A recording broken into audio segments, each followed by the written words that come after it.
Gepleyer Azatlyk Radiosu. Akşamyz hayrly bolsun gadarly dinleyijiler. Şuň 2016-njy ýylyň 6-njy iýuly hepdäniň çarşembe güni Habarlar günlügi gepleşigimizde Pragada studiýadan men Sahra alyp barýan. Şuňky programmamyzda adam hukuklaryny we media adatlygyny gorap çykyş edýän guramalar Türkmenistany Sapar Mehmet Nepetguliýew boşatmaga çağırýarlar. Jurnalistlere gorayan terketsiz reportörler guramasy Sapar Mehmet Nepetguliýewiň tutsak edilmeginiň ýyl dönüminde Türkmenistanyň prezidentiniň adyna ýazylan açyk haty çap etdi.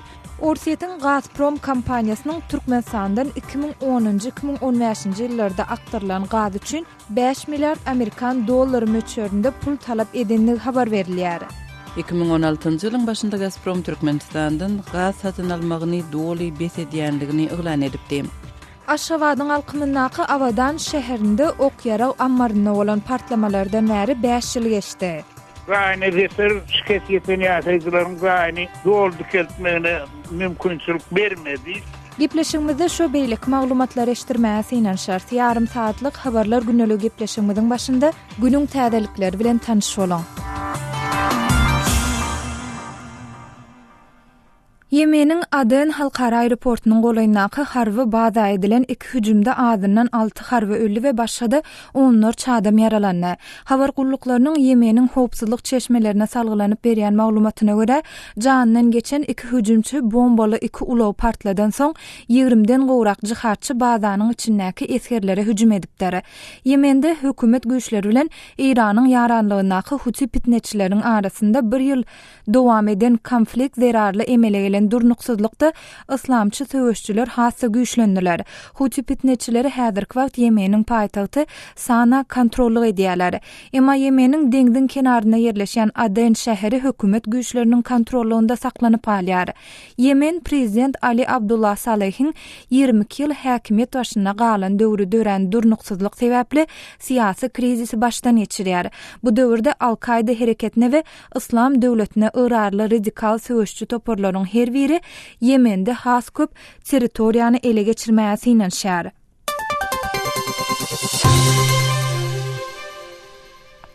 Siriýanyň harby güýçleri asudalyk rejimi diýip okatyşy bir taraplaýyn besetdiler. Bu karar 8-nji iýulda giýje ýaryna çenli 72 saat dowam eder diýip yerli we halkara media agentlikleri habar berýärler. Bu beýanat ilatynyň aglabysy musulmanlardan ibaret ýurtlarda Ramazan aýynyň tamamlanma münasibetli orada bayramy belenýän mahalna gabat geldi. Emma beýanatda uruş hereketleriniň soňa goýulan anyk yerler barada maglumat berilmeýär. Şu ýylyň fevral aýynda Birleşen Ştatlaryň we Orsiýetiň araçylyk etmeginde gelinen okatyşy besetmek baradaky ılalaşyk yerli çaknyşyklar derarly bozuldy. Siriýada 4,5 ýyldan bäri dowam edýän çaknyşyklarda 250 000den gowrak adam öldü we 11 million Siriýaly öz öýüni terk edip başga ýere göçmäge mejbur boldy. Orsiýetiň prokurorlary ýurduň derňewçilerine Moskwanyň Domodedowo adyna halkara aeroportuna bolan ýowuz terroristik hüjüm bilen baglanyşykly howa menziliniň eýesine garşy gozalan jenaýat işini ýatyrmagy tawşyrdy.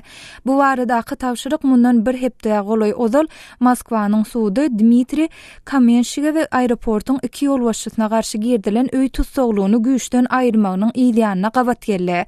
Kamenshik we aeroportuň iki ýol başçysy mundan 5 ýyl ozal Domodedowo aeroportuna bolan janynyň geçen bombaçynyň hüjümi döwründe howpsuzlyk bilen baglanyşykly ýalňyşlyklaryň bolmagy mümkin diýilip öý tutsaglygyna hökm edilipdiler.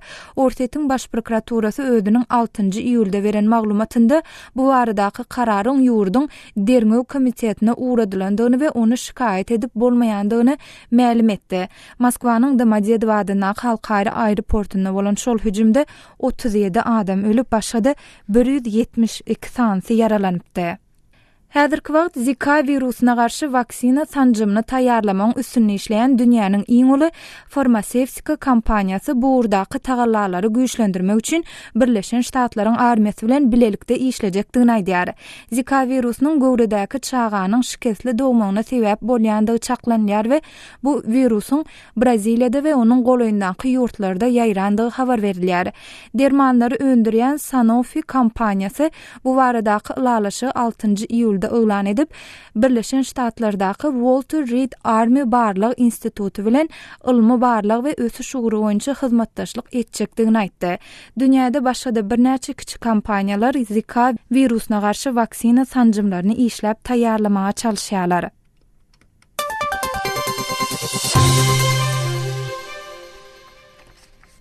Birleşen Ştatlaryň döwlet sekretary John Kerry konflikte bürenen Gürjistany we Ukrainany transatlantik jemgyýeti tarapyndan üzgünlüge taşlanan däldiklerini inandyrmak üçin raýdaşlyk saparyny amala aşyrýar. Döwlet departamentiniň medeniýet wekili Kerry'nin 6-njy ýylda Tbiliside Gürjü hökümeti we opozisiýon liderleri bilen duşup, Gürjistanyň Euro-Atlantik ymtylyşyna öz goldawyny teklip etjekdigini aýtdy. Hormatly dinleýijiler, siz şu saatyň käbir habarlaryny dinlediňiz. Biz öz gepleşiklerimizi dowam etdirýäs. Adatlyk radiosynyň habarçysy Sapar Mämet Nepesgulyň Türkmenistanda tutsaw edilenine dolu bir ýyl boldy. Adatlyk radiosynyň we Türkmenistanyň alternativ täzelikleri neşriniň habarçysy Nepesguly geçen ýylyň 7-nji iýulynda Awada jurnalistika iş boýunça maglumat toplaýarka ýitirim edilip, awgustyň aýagynda ýapyk sud arkaly türme tutsawlygyna hökm edilipdi. Halkara guramalary türkmen häkimetlerinden Nepesgulyy derhal boşatmagy talap etmek boýunça kampaniýasyny dowam etdirýärler. Bu barada kardeşim Gödeliň taýýarlan maglumatyny bilelikde dinläliň. Adatlyk radiosynyň habarçysy Sapar Mämet Nepesgulyň Türkmenistanda tutsak edilenine dolu bir ýyl dolýar. Adatlyk radiosynyň we Türkmenistanyň alternativ täzelikleri neşriniň habarçysy Nepesguly geçen ýylyň 7-nji iýulynda Awada jurnalistika işi bilen baglylykda maglumat toplaýarka ýitirim edilip, ýani 31-nji awgustda ýapyk sud arkaly türme hökm edildi. Oňa neşeli dermanlary saklamakda günä bildirildi. Jurnalistleri gorayan serketsiz reportyorlar guramasy Sapar Mämet Nepesgulyň tutsak edilmeginiň ýyl dönüminde Türkmenistanyň prezidentiniň adyna ýazylan açyk haty çap etdi. Hatda Nepesgulyň tutsak edilmeginden soňky döwrüň aglaby böleginde daşky dünýäden üzgünlükde saklanýanlygy bellenýär we onuň destine türmeden boşadylmagy talap edilýär.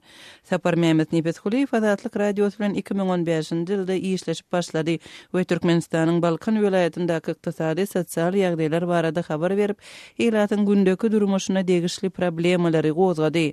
Adatlyk radiosy we adam hukuklaryny hem jurnalistleri goraýjy halkara guramalarynyň ençemesi Nepesgulyň tutsaklygyny onuň professional işleri bilen baglanşdyrýarlar. Halkara guramalarynyň ençemesi jurnalisti goldaw bildirip, häzirki wagtda ýörite kampaniýany alyp barýarlar.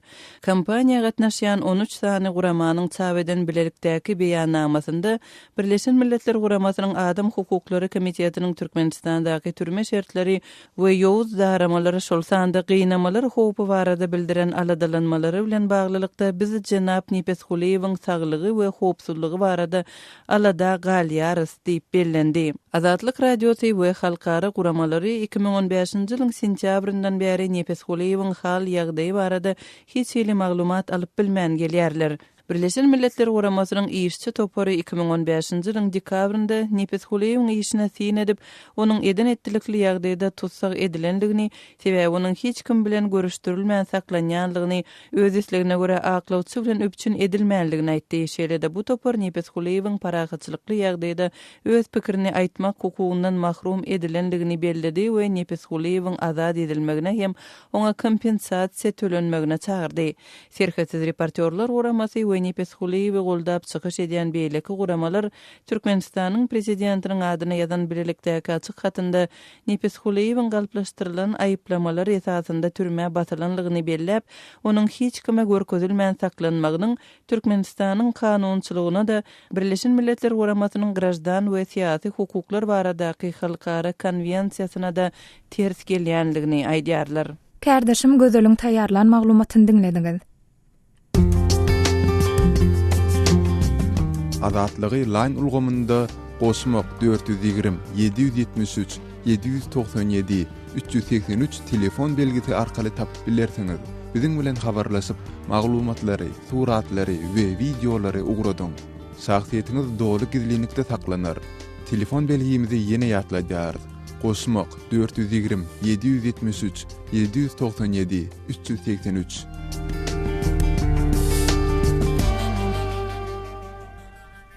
Orsiýetiň Gazprom kompaniýasynyň Türkmenistandan 2010-2015 ýyllarda aktarılan gaz üçin 5 milliard Amerikan dollary möçberde pul talap edenligi habar berildi.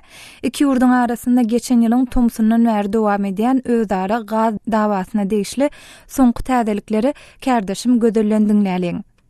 Orsiýetiň Gazprom kompaniýasy Türkmenistandan 2010-njy we 2015-nji ýyllaryň aralygynda aktarılan gaz üçin 5 milliard Amerikan dollary möçberde pul talap etdi diýip Orsiýet mediasy 6-njy iýulda habar berdi.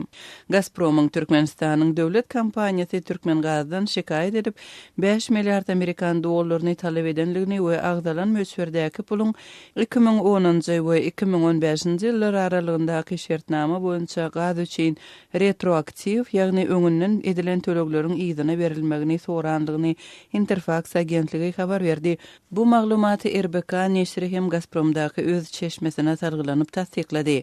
Gazprom 2015-nji ýylyň Tomsunda Türkmengazdan şikayet edip Stockholmyň dawalary seredýän arbitraj suwdyna hem ýüzlenip gazyň bahasyna gaýtadan seredilmegini talap edipdi. Emma şonda takyk sandar görkezilmendi. Munyň öňü ýerinde geçen ýylyň iýun aýynda Türkmenistan Gazpromyň alýan gazynyň töleglerini tölemäge ukypsızdygyny aýdyp, Orsiýet tarapynyň ýylyň başyndan bäri aktarılan gaz üçin tölemeli hakyny dogry tölemän gelýänligini ma'lum edipdi. Türkmenistanyň we Orsiýetiň arasynda 2010-njy ýylda gol çekilen alalaşykda Gazpromyň ýylda 10 milliard kubometr çemesi türkmen gazyny satyn almagy görkezilýär. Käbir maglumatlarda gazyň her 1000 kubometriniň bahasy 240 dollar möçberinde görkezilýär. Gazprom 2015-nji ýylda Türkmenistandan satyn alýan gazyny 11 milliard kubometrden 4 milliarda çenli azaltjakdygyny 2014-nji ýylyň aýagynda ma'lum edipdi. 2016-njy ýylyň başynda Gazprom Türkmenistandan gaz satyn almagyny doly besedýänligini ýylan edipdi. Türkmenistanyň we Türkmen gazynyň öňki esasy xaridary Orsiýetiň arasynda gaz hyzmatdaşlygyndaky krizis 2009-njy ýylda başlandy. Türkmenistan şol ýylyň 9-njy aprelinde Orta Aziýa merkez gaz geçiricisinde dören partlamada Orsiýada aýplap Gazpromyň gaz geçiriciden alýan gazynyň möçberini öňünden duýdurman bir taraplaýyn azaltmagynyň partlama sebäp bolandygyny aýdypdy. Şondan soň iki ýurdun özara gaz sowdasy 2010-njy ýylyň 9-njy ýanwarynda gaýtadan dikildilipdi. 2010-njy ýylyň başynda Türkmenistanyň we Orsiýetiň gaz sowdasynyň ulalaşylan möçberiniň ýylda 30 milliard kubometrden ibaratdygy habar berilipdi. Türkmenistanyň we Orsiýetiň özara gaz sowdasy 2003-njy ýylyň 10-njy aprelinde iki ýurdun prezidentleriniň Moskwada baglaşan 25 ýyllyk gaz ulalaşygynyň esasynda amalaşdyrylýar. Ulalaşyga gol çekilende Orsiýetiň prezidenti Vladimir Putin Orsiýetiň türkmen gazy üçin pul we harit görnüşde tölejekdigini aýtdy. Ulalaşyk boýunça ilkinji 3 ýyl üçin gazyň her 1000 kubometriniň bahasynyň 44 Amerikan dollary möçberde ketgitlenenligi, ulalaşyga görä 2009-njy we 2028-nji ýyllar aralygynda Orsiýetiň Türkmenistandan ýylda 70-den 80 milliard kubometr çenli gazy satyn aljakdygy habar berildi. Emma 2013-njy ýyldan 2015-nji ýyla çenli Gazpromyň türkmen gazdan satyn alan gazynyň möçberi ýylda 42 milliard kubometrden 4 milliarda çenli azaldyldy. Kärdeşim gözeliň taýýarlan maglumatyny dinlediňiz.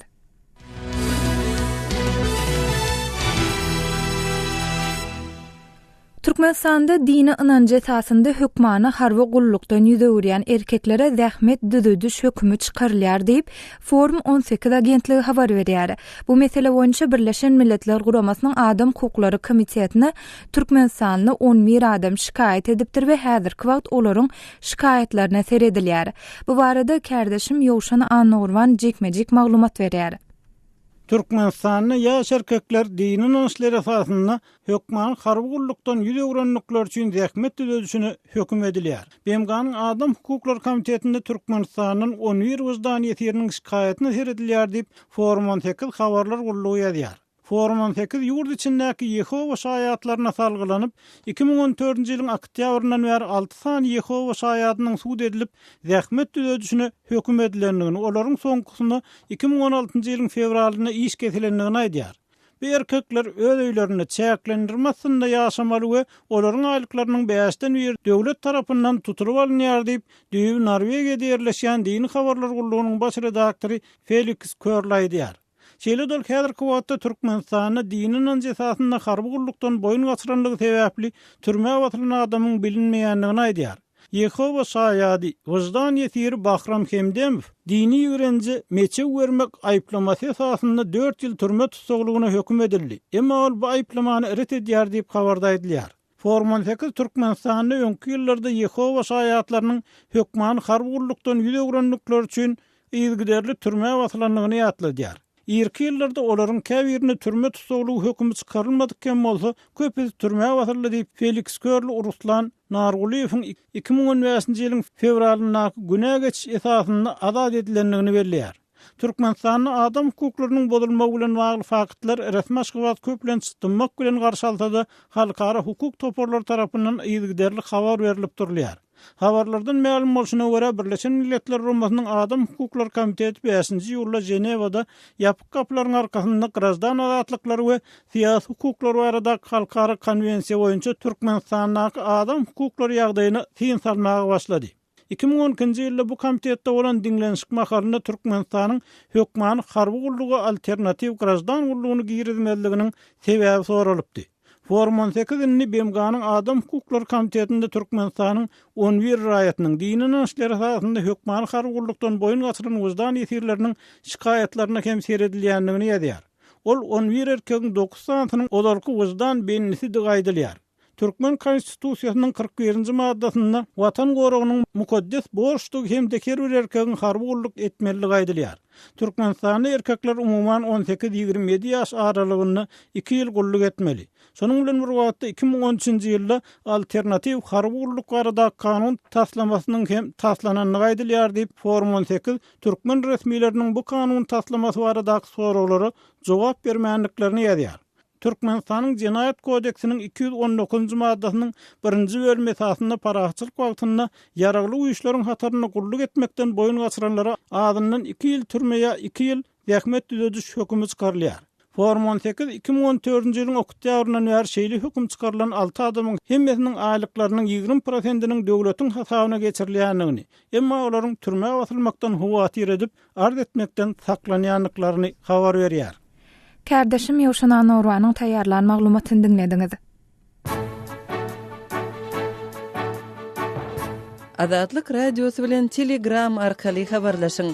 Munyň üçin şu nomerleri ulanyň. Goşmak belgisi 420 773 797 383, goşmak belgisi 420 724 168 983. Eger deslendik bir mesele ýa-da bolup geçýän ýagdaý barada maglumat bermek isleseňiz, Telegram tilsimini indirin we biz bilen habarlaşyň. Telefon nomerlerimiz goşmak belgisi 420 773 797 383, yeni bir nomer goşmak belgisi 420 724 168 983. Azatlyk radiosu siziň şahsiýetiňiziň gizlilikde saklanjagyna kepil geçer.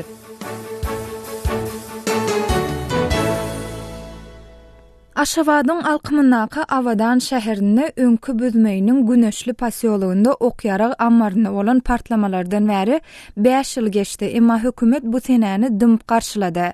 Şonu türkmen häkimetleri Aşgabatyň bar ýerinden görünýän gara tüsseleri tutuş ýurda ýaýran ölüm ýetim habarlaryny ýaşyrjak bolup, bu wakany bir näçe günläp inkar etmäge çalyşypdy. Emma soň her hilem bolsa Awadan betbagçylygy bölekleýin boyun alyny, pedalaryň sany aýdyrly çekilen ýetgileriň belli bir derejede öwedini dolmak üçin kompensasiýa tölendi. Ýöne muňa garamazdan bu wada boýunça açyk we dolu derňew geçirilip bolan hadisa, oňa getiren sebäpler, bu iş boýunça jogapkärçiliğe çekilen adamlar, olaryň näme derejede günäkärdi we kesitlenen jeda çäreleri, geljekde şeýledadyň gaýtalanmadygy üçin görülen çäreler barada jemgyýetçilige açyk aýdyn habar, düşündürüş we maglumat berilmedi. Kardeşim Ýowşan Norwan Awadan betbagçylygy we güneşlidäki ýara ammaryna bolan partlamanyň halk we hökümet tarapyndan ýatlanyşy barada Aşgabatly ýazyjy bu waka barada 5 ýyl ozalam azatlyga maglumat beren ýerli synçy Amanmurat Bugaýew bilen söhbetdeş boldy. Yara ammanın partlama bir bilmeyin hazırki avadan şehirinin gün ortasındaki güneş pasyoloğundaki yara ammarına bolup geçti. Ödüm sol partlamanın bolun onu hatta Aşgabat'ın üstlenliklerinden teredende de yukarı alayan karaçıda görünüp durdu. Şu tarafta da allığına yangın söndürücü maşinler yine gayri teknika gidiydi. Yollar, beylek avtoloğlar için beklenip muhadarımızın belli bir vasıtayla hatta yurdun içinde de devlet derecesinde bolup geçen betbastılık boyun alınmadı. Yönül güneş pasyoloğu büyümeyin şehir Aşgabat'ın edil alkımına Aşgabat'a karşı katışıp oturun, birleşip oturun pasyolog şehir sol suyunun aydoğu eylem görür deyilen olur. Edir söylen bir vakitte de sol betbastılık vakada pida ve patbolorların yasını almak, son yasına katmışmak gali yağdaylar başlarını şeydi ve öz-özünden o vaka 3-4 günün devamını doğruluğunu ayan mollayıp hükümet devlet derecesinde bolup geçen trafik vakanı boyun aldı. Sol trafik vakada 15 adamın vefat bolurluğu aydırlı hem Aman da siz bir sözünüzde doğal hakikat ayan edildi şu avadan bettalçılığı varada deydiniz. Ekim şu pidalar vavatta ya da yıkılan zaylar vavatta doğal hakikat ayan edildi mi? Şu 5 yılın içinde şu doğal hakikatin ayan edilenliği belli oldu mu? Şeyle de verilen kompensasiya yeterlik oldu mu? İyil içinde kurumlardan çentsin onu bolup geçen bettalçılık hakiki bolmolsundan bir nesette seldilip, ağrıldılıp, halka yetiriliptir. Sol güneş pasyoloğunun yaşayıcılarının bizmeyin şehirinin yaşayıcılarının ya olması güneş pasyoloğunu yaşayanların beyleki ova pasyologlarda yaşayan doğun karınlaşının aytmağına göre pidalar, yaralılar, anmarın partlamasından yeten zaylar resmi kaydan ılan edilen görközlülerden has köp bolupdur.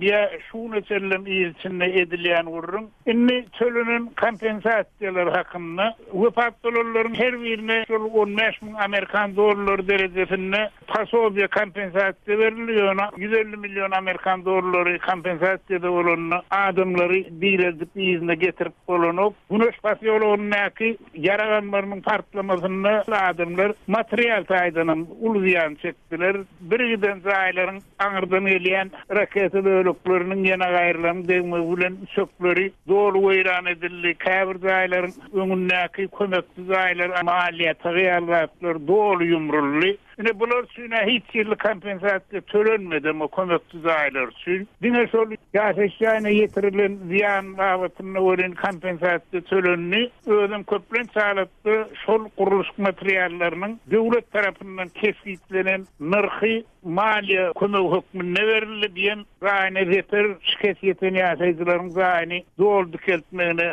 mümkünçülük vermedi. Sebebi şu gaylar için derur olan kuruluş materyallarının devlet tarafından keskitlenen nırkı bilen on bağlardaki bakasının arasında esli tapavuk vardı. Aman rat, inni avadan bettalçılığının yıl dönümü bu gedek orada ayının sonuna gavat geldi. Eýsem avadan bettalçılığının pidalarını yağatladılar mı? Hükümet derecesinde hiç iş edilmedi, yağatlanmadı mı? Hamana hiç bulmadı yani dımırık kesildi. Yönü sol vefat olanların doğanlarınlaşları, ibaatları, gücü yetkiyani, kurvatı olanı ağlasar ettiler.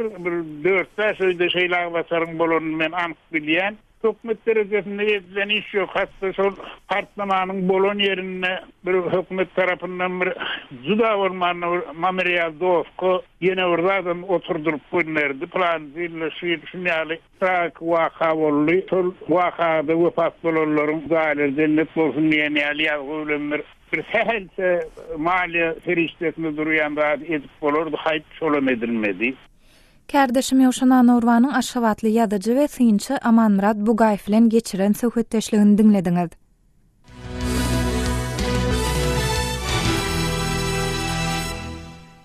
Dünýäniň musulman halklary şu günler Ramazan, orada aýynyň tamamlanmagy bilen gadymdan gelýän Eid al-Fitr ýagny orada bayramyny belleýärler. Türkmenistanda orada bayramy şu gün ýagny 6-njy iýulda bellenýär. Eýse orada bayramy Türkmenistanda resmi derejede nähil bellendi. Biz bu sora bilen gyzyklanyp Aşgabatda habarçymyz Sultan Açylwa ýüzlendik. Ol öz sözüne şeýle başlady.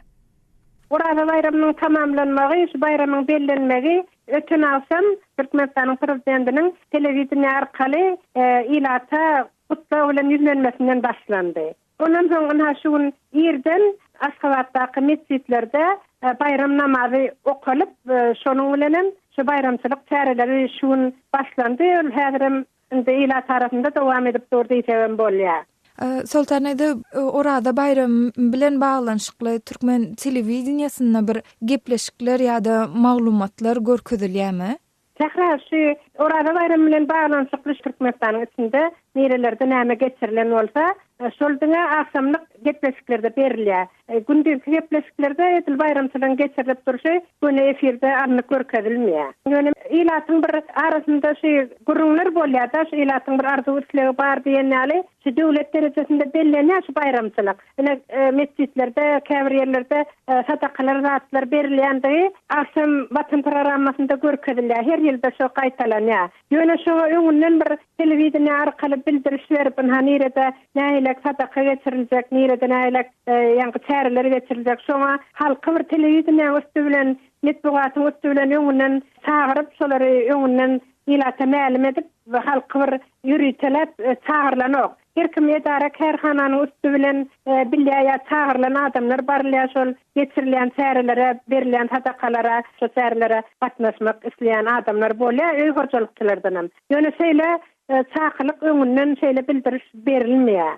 Sultanada orada bayramyň bellenişi ilat arasyna nähili gözeýilýär, ýagny ilat bu bayramçylygyň nähili belleýär.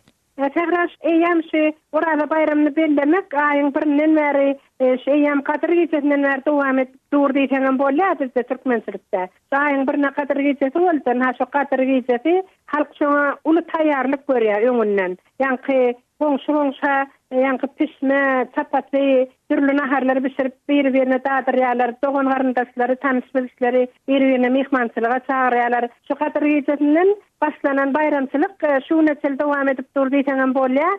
Ana şu görmek bolýar, adamlar bir-birine mehmançylyga barýar, ýa bolmasa bir-birine tagamlar dadyrýar. Ondan şuň hemen ölüm şäherde bolup gördüm.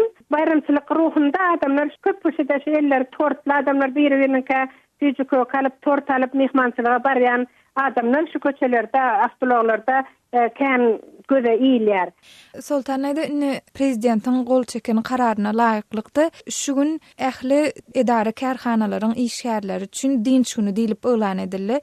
Şu gün ähli işgärler dinç alýarlarmy? Şährer doğrudan hem prezidentiň karary bilen şu gün orada bayram güni bir iş güni däl diýip ölan edildi. Ýönün hemen şäherde şuň boldum, aýlanyp gördüm. Şu dinç güni hemmelere diýişli däl diýen bolýar.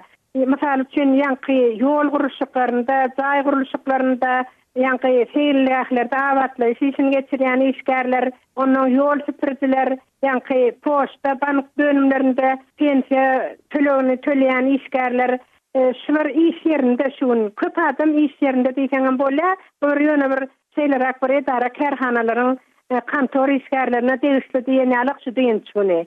Hemme kişi şu bayramçylyk güni diýin alyp bilmeýär. Men şunu özüm haşyň şäher aýlanyp gözüm bilen gördüm. Habarçymyz Sultan Açylow bilen geçiren söhbetdeşligimizi dinlediňiz.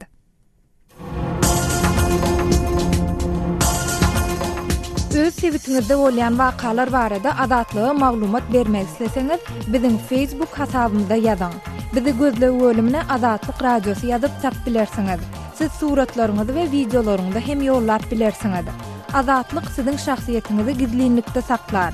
Siz bolan wakalar barada maglumat beriň, biz hem habar bereriz.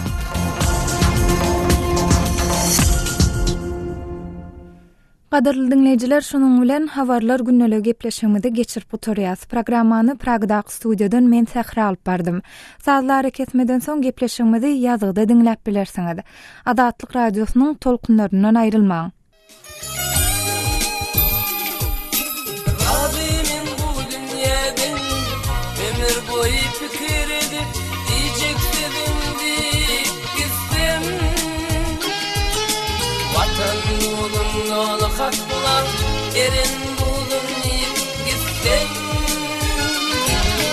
Rabimin bu dünýäden şen altojamyz dostum için koyup gitsem Gülmedeni ovu verip Kalbedeni deyip gitsem